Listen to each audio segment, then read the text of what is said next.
କୁନି ଝିଅଙ୍କ 21 ପାଳନ କରୁଥିବାର ନଜର ଆସିଛନ୍ତି ଓଡ଼ିଆ ଅଭିନେତ୍ରୀ ଶ୍ରଦ୍ଧା ପାଣିଗ୍ରାହୀ। ତାହେଲେ ଆପଣମାନେ ଶ୍ରଦ୍ଧାଙ୍କୁ ତ ବେଶ ଭଲ ଭାବରେ ଜାଣିଥିବେ। ଗତ ଦିନମାନଙ୍କରେ ଶ୍ରଦ୍ଧାଙ୍କର ଗୋଟିଏ କୁନି ଝିଅ ଜନ୍ମ ନେଇଛନ୍ତି। କୁନି ଝିଅଙ୍କ ଯତ୍ନ ନେବାରେ ଏବେ ନଜର ଆସିଛନ୍ତି ଶ୍ରଦ୍ଧା ପାଣିଗ୍ରାହୀ।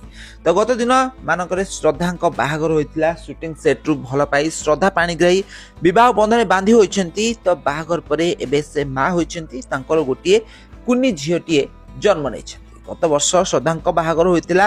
ଧୁମଧାମରେ ତାଙ୍କ ବାହାଘର ହୋଇଥିଲା, ଯେଉଁଥିରେ ଓଲିଉଡ୍ ଇଣ୍ଡଷ୍ଟ୍ରିରେ ବହୁତ ସାରା ସେଲିବ୍ରିଟି ମାନେ ଯୋଗ ଦେଇଥିଲେ। ତ ଶ୍ରଦ୍ଧା ଓଲିଉଡ୍ ଇଣ୍ଡଷ୍ଟ୍ରିରେ ପ୍ରାୟ 10 ବର୍ଷ ହେବ ଅଭିନୟ କରି ଆସୁଛନ୍ତି। ବହୁତ ସାରା ଓଡ଼ିଆ ସିରିଏଲରେ ତାଙ୍କର ଅଭିନୟ ଆପଣମାନେ ଦେଖିଥିବେ। ସିନେମା ଓ ୱେବ୍ ସିରିଜରେ ବି ମଧ୍ୟ ତାଙ୍କ ଅଭିନୟ ଆପଣମାନେ ନିଶ୍ଚିତ ଭାବରେ ଦେଖିଥିବେ। କିନ୍ତୁ ଗତ କିଛି ଦିନ ହେବ ଶ୍ରଦ୍ଧା ପାଣିଗ୍ରାହୀ ଓଲିଉଡ୍ ଇଣ୍ଡଷ୍ଟ୍ରିରୁ ଦୂରେଇ ଯାଇଛନ୍ତି। ବାହାଘର ପରେ ଶ୍ରଦ୍ଧା ବେଶୀ ଅଭିନୟ କରୁଥିବାର ଆଉ ନଜର ଆସିନାହାନ୍ତି। ଆଉ ମା ହେଲା ପରେ ସେ ଓଲିଉଡ୍ ଇଣ୍ଡଷ୍ଟ୍ରିରୁ ପୁରା ଦୂରେଇ ଯାଇଛନ୍ତି। ତାହେଲେ ଶ୍ରଦ୍ଧା ପାଣିଗ୍ରାହୀ ଓଲିଉଡ୍ ଇଣ୍ଡଷ୍ଟ୍ରି ପାଇଁ ବହୁତ ସୁନ୍ଦର ଅଭିନୟ କରି ବେଶ ଲୋକପ୍ରିୟତା ହାସଲ କରିଛନ୍ତି। ଶ୍ରଦ୍ଧା ପାଣିଗ୍ରାହୀ ଏବେ କୁନି ଝିଅଙ୍କ ଯତ୍ନ ନେଉଥିବାର ନଜର ଆସିଛନ୍ତି। ଗୋଟେ ଇଣ୍ଟରଭ୍ୟୁରେ ଶ୍ରଦ୍ଧା କହିଛନ୍ତି କି ତାଙ୍କ ଝିଅ ବଡ଼ ହେଲା ପରେ ସେ ପୁଣି ଥରେ ଓଲିଉଡ୍ ଇଣ୍ଡଷ୍ଟ୍ରିକୁ ଫେରିବେ। ଆଉ ତାଙ୍କ ଝିଅଙ୍କୁ ସେ ବଡ଼ କରି ଜଣେ ହିରୋଇନ୍ କରିବେ ବୋଲି ଆଶା ରଖିଛନ୍ତି କହିଛନ୍ତି ଶ୍ରଦ୍ଧା ପାଣିଗ୍ରାହୀ।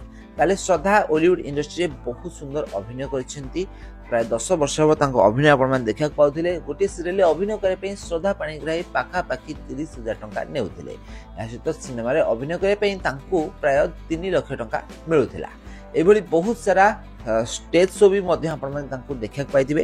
ଶ୍ରଦ୍ଧା ଓଲିଉଡ୍ ଇଣ୍ଡଷ୍ଟ୍ରିରେ ଜବରଦସ୍ତ ଅଭିନୟ କରି ବେଶ ଲୋକପ୍ରିୟତା ହାସଲ କରିଛନ୍ତି। ଏହା ସହିତ ଆଲବମରେ ବି ମଧ୍ୟ ତାଙ୍କ ଅଭିନୟ ଆପଣମାନେ ଦେଖିବାକୁ ପାଇଥିବେ। ତ ସୁଟିଂ ସେଟ୍ରୁ ଭଲ ପାଇ ବିବାହ ବନ୍ଧନରେ ବାନ୍ଧି ହୋଇଛନ୍ତି ଶ୍ରଦ୍ଧା ପାଣିଗ୍ରାହୀ।